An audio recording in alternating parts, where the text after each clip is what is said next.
వైసీపీకి సంబంధించినటువంటి మున్సిపాలిటీలు, కార్పొరేషన్‌లని హస్తగతం చేసుకుంటూ వస్తున్నటువంటి ప్రభుత్వం కాస్త ఇప్పుడు కొత్త మలుపులు తిప్పుతున్నటువంటి పరిస్థితి ఉంది.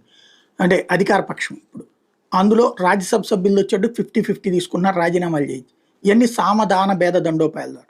ఇప్పుడు ఎమ్మెల్యేలను కూడా ఆ రూట్‌లో, అట్లాగే లోక్సభ ఎంపీలని కూడా ఆ రూట్‌లోనా అన్నది చూడాల్సి ఉంది. ఓ పక్కన లోక్సభ ఎంపీలని అయితే విపరీతమైన ప్రెషర్ పెడుతున్నారన్నటువంటిది వాళ్ళు ఆఫ్ ద రికార్డ్‌లో చెప్తున్నారు.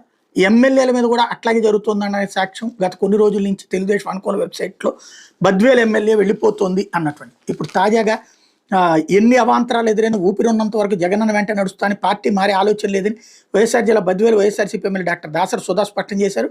ఇటీవల పలు యూట్యూబ్ ఛానల్లో తాను పార్టీ మారుతున్నట్టు వచ్చిన కథనాన్ని ఖండించారు. శుక్రవారం బద్వేల్ ఎన్జీఓ కాలనీలో మీడియాతో మాట్లాడారు. తన భర్త దివంగత ఎమ్మెల్యే డాక్టర్ వెంకట సుబ్బయ్యతో పాటు తన కుటుంబానికి తొలగించి మహానేత వైఎస్ రాజశేఖర రెడ్డి అంటే అనలేని అభిమానం అన్నారు.